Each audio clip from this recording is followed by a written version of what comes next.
On our topic today, we'll be discussing black soldier flies. Yeah, you heard me, black soldier fly larvae. In other words, maggot. Basically, they feed on decomposing organic matter. So if you're looking for a means of managing your waste, these are the guys, the black soldier flies, the larvae. The larvae are the ones which do the turning waste to frass. That is what they poop. Their poop is called frass, and frass is some very nice fertilizer. It's good, and you can use it in every kind of plant, your maize, potatoes, onions, whatever you have in your kitchen gardens. The frass is so good. So let's talk about this larvae. Their life cycle. We'll start from the eggs. The flies, the black soldier fly, lays the eggs. Then the eggs hatch to neonites. They're called neonites. They're small larvae. The small maggots. They're called neonites. From the first day to the fourth day, they are neonites. They are so small you can't see them. Neonites, they move to first instar, second instar, third and fourth instar. At the fourth instar, they pupate. They turn black. After turning black, they turn to a fly. Then the fly is the one which lays the egg. And the cycle continues. Well, I'll show you how the larvae looks like. Well, these are what the larvae look like. Most of them are about 2 centimeters long. That means they are ready to harvest and dry, so that you can give your pigs, chicken, whatever you want.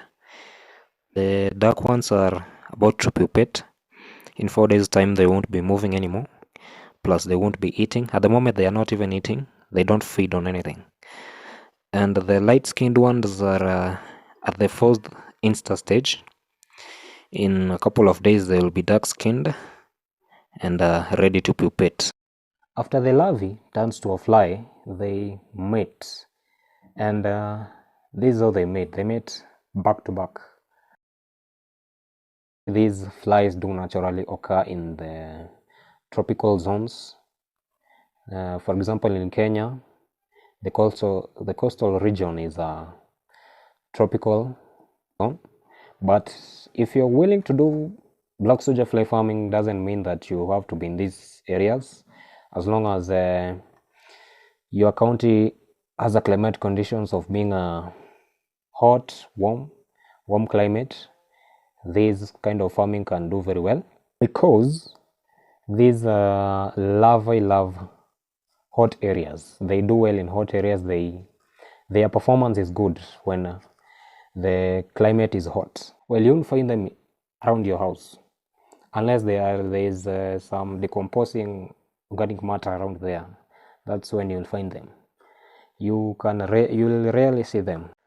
Well, these larvae, they are nutrients. They have a protein percent of 45% protein, which is more than sunflower, fish meal, and whatever uses protein supplements for your livestock feed, and fat content of 55%, and other trace elements. The performance on ruminants like cows, sheep, and goats has not been really tested, but soon enough we will know how they perform on ruminants. But pigs and chicken, they do fine. They add weight.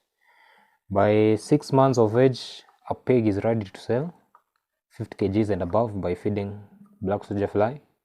The dried ones, don't recommended you dry first. I'll show you how to. That is the recommended ratio. 20% of your feed should be the dried black soldier fly larvae. If you are willing to incorporate this in your feed, 20% of maybe maize germ, wheat, brown wheat, Poland. After mixing them, you put some calculations there. See what 20% is according to what you've mixed. Like let's say for example you have 100 kgs of maize germ, you should put 20 kgs of black soldier fly in that food. I will show you how to prepare them so that you can feed your pigs and chicken. But chicken, they can feed on live maggots, live larvae, live black soldier fly larvae. 20% of your feed should be a dried black soldier fly larvae, so that for better performance. And that was season 1. See you in the next, and remember to subscribe.